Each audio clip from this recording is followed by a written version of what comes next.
দেখেন, আপনাদের যদি স্বপ্ন থাকে যে আমেরিকা আসবেন, আমি বলবো যে আপনারা EB3 ট্রাই করেন। আর এটা একটা নীরব ইনভেস্টমেন্টও বলতে পারেন। EB3 যে শুধু আমরা বলি আনস্কিল বিষয় আসতেছে, লেখাপড়া লাগে না, কিন্তু আমরা যদি আপনি এভারেজ একটা হিসাব করেন, EB3-তে মুষ্টি শিক্ষিত মানুষই আসতেছে। দেখেন, আপনি একটা শিক্ষিত মানুষকে যেই জায়গাটাই দেন, ও কিন্তু ওই জায়গাটা ও জয় করে ওর থেকে হাই প্লেজে চলে যাচ্ছে, চলে যাবে। একটা লো পজিশন একটা কোম্পানিতে আসে, সে বড় বড় পদগুলো হোল্ড করতেছে। এবং এরকম ঘটনা নদী যে ওই কোম্পানির বড় বড় পদে সে আছে, এখন আসছিল আনএমপ্লয়মেন্ট ভিসায়, এখন সে বিগ বস। আপনি কারো পিছনে 4 বছর ঘুরবেন না। আমি আপনাকে সোজা করে একটা ডায়াগ্রাম দিয়ে দিচ্ছি। লেবার ডিপার্টমেন্টে আপনি যখন এটা আবেদন করবেন, আপনি যার কাছেই করেন, যে এজেন্সির মাধ্যমেই করেন, আপনাকে বলে দেবে যে 2 থেকে 14 মাসের ভিতরে আপনার লেবার সার্টিফিকেশন হবে। যদি লেবার সার্টিফিকেট অ্যাপ্রুভ না হয়, তাহলে দ্বিতীয় ধাপে যাওয়ার কোনো সুযোগই নেই, আপনি টাকা দিবেন না। আচ্ছা, নেবার এবার এখানে স্টুডেন্ট বিষয় যারা আছে, তারা আসলে একটা সময় স্টাডি করা শেষ করে যেতে চায় না। এখানে তাদের উপযুক্ত জবগুলো তারা পায় না, না পাওয়ার কারণে তারা হতাশায় ভোগে। দেখা যায় স্টুডেন্ট স্টাডি শেষ করে সে অ্যাজাইলাম পড়তেছে হতাশার কারণে। তাদের উদ্দেশ্যে আমি বলবো, ওই সকল ভাই বোনেরা যারা এই দেশে স্টাডি করেন, যদি আপনি উপযুক্ত মনে করেন যে হ্যাঁ, আমি যে স্টাডিটা করতেছি এর আমার কোনো ভালো ভবিষ্যৎ আমি দেখতেছি না, আপনারা স্টাডি থাকা অবস্থায় EB3 করতে পারেন। ইজ ভেরি ভেরি ইম্পর্টেন্ট একটা ইস্যু এটা। আপনারা যদি যারা স্টুডেন্ট আছেন, তারা আপনাদের স্টাডি চলতেছে, আপনি EB3 প্রসেসে চলতে থাকবে, এবং একটা সময় আপনাকে বাংলাদেশে না যেয়ে আপনি এখানে গ্রিন কার্ড পাচ্ছেন। আমেরিকা হচ্ছে মেধাবীদের জায়গা, যার যে যোগ্যতা আছে, যার যে মেধা আছে, সে সেখানে যাবেই। দর্শকদের বেশ কিছু প্রশ্ন এসেছে, এর মধ্যে প্রথম প্রশ্ন একটি হচ্ছে নিউ ইয়র্ক বাংলাদেশি কমিউনিটি, সেখান থেকে প্রশ্ন এসেছে, how do I find or search the employer for Bangladesh? আচ্ছা, এটা হচ্ছে যে আপনি এমপ্লয় কোত্থেকে পাবেন। আপনাকে আমি আগে বলেছি যে এখানে আমাদের এখানে এজেন্সি প্রায় 4,500-এর মতো স্টাইপিং কোম্পানি আছে। হ্যাঁ, তো আপনার পরিচিত যারা আমেরিকায় থাকে বা যে দর্শক প্রশ্ন করে, তার উদ্দেশ্যে বলতেছি যে আপনার বন্ধু বান্ধব, আত্মীয় স্বজন, শুভাকাঙ্ক্ষী যেই থাকুক না, তাদেরকে যদি আপনি বলেন যে আমাকে নিউ ইয়র্ক বেস বা যেই বেসই চান কোনো স্টাইপিং কোম্পানির সাথে যোগাযোগ করতে, তারা আপনাকে সার্চ করে দেবে। খুব অ্যাভেলেবল। এখন আপনি আমাকে আরেকটু সহজ করে দেন, এই যে স্টাইপেন কোম্পানি যে বলছেন, এই কোম্পানিকে একদম একদম সাদামাটাভাবে বলেন, মানুষ যাতে বুঝতে পারে যে আসলে এই কোম্পানি কি কোম্পানি। এটা আসলে বাংলাদেশে যদি বলেন যে ম্যান পাওয়ারের বিজনেস, যদি মানে সোজা বাংলায় অর্থাৎ এজেন্সি যেগুলো আছে, এজেন্সি বাংলাদেশে যারা ভিসা প্রসেসিং এর কাজ করে, like that one. Okay, good. এবার একটু আরেকটা প্রশ্ন আছে, সেটা নিয়ে আমার নিজেরও একটা প্রশ্নের মধ্যে তৈরি, আমার মাথার মধ্যে কাজ করছে খুব। একজন সেন্টার ফর কানেক্টিং ফিউচার, তাদের একটি পেজ থেকে প্রশ্ন এসেছে, কখন এই EB3 জবে আবেদন করা যাবে, আপনাদের সাথে যোগাযোগ করব কিভাবে, আর বাংলাদেশ থেকে টাকা দেবো কিভাবে? উনি টাকা নিয়ে একদম প্রস্তুত হয়ে আছেন, আমি বুঝতে পারছি। এটা একটু বলেন। হ্যাঁ, এই দর্শকের উদ্দেশ্যে বলতে চাচ্ছি যে আপনি আবেদন কিভাবে করা যায়, আপনি নিজে করতে পারবেন না, যেহেতু আপনি এই কোম্পানির সোর্স আগেই, মানে সোর্সটা আপনি পাচ্ছেন না। আপনাকে কোনো স্টাইপিং কোম্পানির মাধ্যমে যেতে হবে, আপনাকে নিজ দায়িত্বে খুঁজে নিতে হবে। আমি যদি আপনাকে বলে দিই যে আপনি ওই জায়গাটায় যান, এটা মানে ইথিক্যাল হবে না, আপনার দায়িত্বে আপনি খুঁজে নেবেন। হ্যাঁ, আমরা আমাদের এই প্রতিষ্ঠান থেকে মানে এই লাইভ থেকেও আমরা কোনো মানে কি বলে কোনো প্রতিষ্ঠানের নামও উল্লেখ করতে চাচ্ছি না। আচ্ছা, তবে একটা পরামর্শ তো অবশ্যই দর্শকদের দিবেন, যাতে কোনো বেনামি প্রতিষ্ঠানের হাতে না পড়ে তিনি সর্বশান্ত যাতে না হন। এটার জন্য আমি যেটা বলতে চাচ্ছি সেটা হচ্ছে যে আপনি যেই কোম্পানির সাথে কাজ করতেছেন, আপনি একটু দেখে নেবেন। অনলাইনের যুগ, গুগলে সার্চ করলে রিভিউ দেখা যায়, হ্যাঁ, সবকিছু পাওয়া যায়। যদি নিজে না বোঝেন, যারা প্রযুক্তি যারা ভালো বোঝে, তাদের সাথে একটু পরামর্শ। আচ্ছা, তাহলে মানে আমার জমানো প্রশ্ন, আচ্ছা, যোগাযোগ কিভাবে করবে সেই উত্তর আপনার হয়ে গেছে। আর বাংলাদেশ থেকে টাকা দেবো কিভাবে, এই উত্তরটা দিলে, এটা আপনি যে এজেন্সি বা যে স্টাইপিং কোম্পানি আপনাকে প্রোভাইড করবে, তারা ব্যবস্থা করবে, তারাই বলে দিবে। বাংলাদেশ থেকে টাকা পাঠানোর হাজারো উপায় আছে। ওকে, গুড। আপনি আর আমি যখন কথা বলছি, তখন আমরা যখন বলছিলাম যে আসলে বেনামি প্রতিষ্ঠানের হাতে যেন আমরা না পড়ি, এই প্রত্যাশা আমরা করি, কিন্তু আমার জানাশোনা এমনও এজেন্সি আছে যিনি হচ্ছে খুবই নামি দামি একজন লয়ার, আমি তো অবশ্যই তার নাম উল্লেখ করব না, সেই লয়ারের পেছনে 4 বছর ধরে আমেরিকাতে বসবাস করেই আমার পরিচিত একজন অনেক টাকা দিয়ে ফেলেছেন, কিন্তু শেষ পর্যন্ত 4 বছর পর সে টাকা দেওয়া বন্ধ করেছেন। কারণ হচ্ছে EB3-র যে স্বপ্ন তিনি দেখেছিলেন, বেশ স্বপ্ন দেখানো হচ্ছিল, সেটা আসলে সফল হয়নি। খুব ভালো একটা প্রশ্ন করেছেন ভাই আপনি। সেটা হচ্ছে যে এখানে আমি সব দর্শকদেরকে বলতে চাচ্ছি দেখেন আপনি কারো পিছনে 4 বছর ঘুরবেন না। আমি আপনাকে সোজা করে একটা ডায়াগ্রাম দিয়ে দিচ্ছি।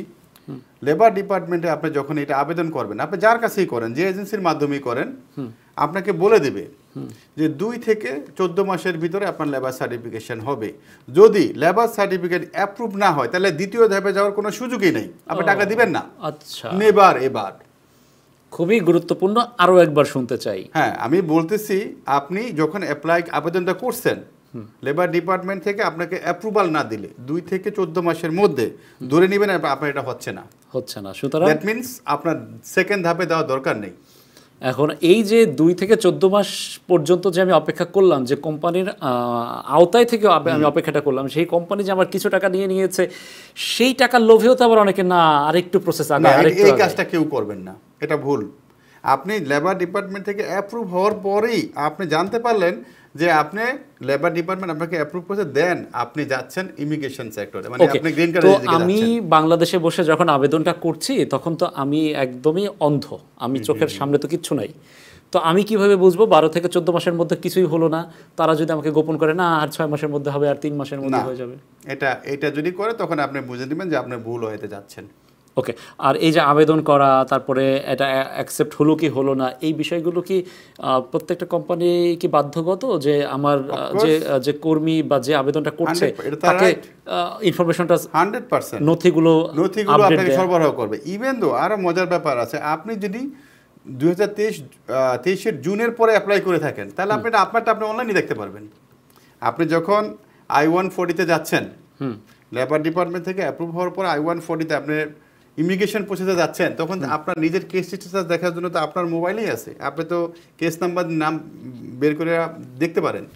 2023 জুনের পর থেকে যারা আবেদন করছেন, এর আগের গুলো নাই, এগুলো আপডেট নাই, বাট 2023 জুনের পরে যারাই আবেদন করছেন তারা অফকোর্স দেখতে পারবেন। যদি না দেখতে পারেন তাহলে দর্শকদের উদ্দেশ্যে বলছি, দর্শক কাঠের চশমা পরে থাকার কোনো সুযোগ নাই। চশমা খুলে একদম নিজের স্বচক্ষে আপনার আবেদনের প্রসেস কি, কোন পর্যায়ে আছে সেটা আপনি নিজেই দেখে নেবেন। কেউ যাতে আপনাকে এই দীর্ঘমেয়াদী প্রসেসে ফেলে আপনাকে সর্বশান্ত করে না ফেলে। এবার আরেকটি প্রশ্ন মাথার মধ্যে ঢুকলো, সেটি হচ্ছে যারা হচ্ছে যে কোনোভাবে আমেরিকা এসেছেন এবং তারা বিভিন্ন প্রসেসিংয়ের মধ্যে আছেন, আমি একদম স্পষ্ট করে যদি অ্যাজাইলামের কথা বলি, তারাও কি আবেদনের ফাঁকে ফাঁকে কি আবার ওইটাও করার অপশন আছে নাকি? এইদিকে এটা একটা জটিল প্রক্রিয়া, যদি তাদের কেসটা কোর্টে না যেয়ে থাকে।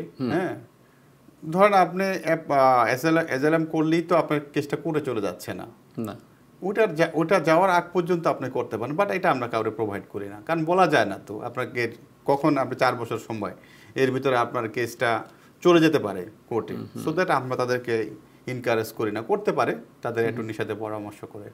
ওকে, আরেকটা বিষয় হচ্ছে যে আপনি বলছিলেন যে 1 বছরের কন্ট্রাক্ট করে আসতে হয়, একটা বছর ওই কোম্পানির সাথে কাজ করতে হয়। তো ওই একটা বছরের কাজটা কেমন হয়, যে এটা কি একদম কত টাকা বেতন হবে ওটা কি ঠিকঠাক মতো পায়? একদম আপনাকে ইজি করে দিচ্ছি।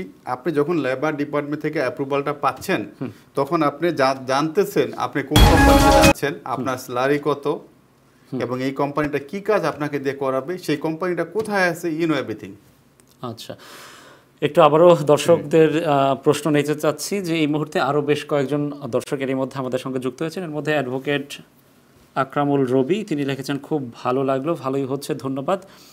Babul Islam, waiting for Atlanta USA, it's true and excellent news for Bangladeshi American peoples, thank you so much, great discussion. Dream jobs বলছে, tell me, is it okay for a new international students inside USA or will to be conflicting with my study permit visa? ওকে, এটা এই দর্শকের ধন্যবাদ। এখানে আমি একটু বলে রাখি ওনার সাথে ইয়ে করে, আমরা একটা জিনিস বাংলাদেশি স্টুডেন্ট যারা আছেন আমেরিকাতে, সবার উদ্দেশ্যে বলছি, আপনার মাধ্যমে, আপনার টিভির মাধ্যমে, এখানে স্টুডেন্ট ভিসা যারা আছে তারা আসলে একটা সময় স্টাডি করা শেষ করে যেতে চায় না। এখানে তাদের উপযুক্ত জবগুলো তারা পায় না, না পাওয়ার কারণে তারা হতাশায় ভোগে। দেখা যায় স্টুডেন্ট স্টাডি শেষ করে সে অ্যাজাইলাম পড়তেছে হতাশার কারণে। তাদের উদ্দেশ্যে আমি বলবো, ওই সকল ভাই বোনেরা যারা এই দেশে স্টাডি করেন, যদি আপনি উপযুক্ত মনে করেন যে হ্যাঁ আমি যে স্টাডিটা করতেছি এর আমার কোনো ভালো ভবিষ্যৎ আমি দেখতেছি না, আপনারা স্টাডি থাকা অবস্থায় EB3 করতে পারেন।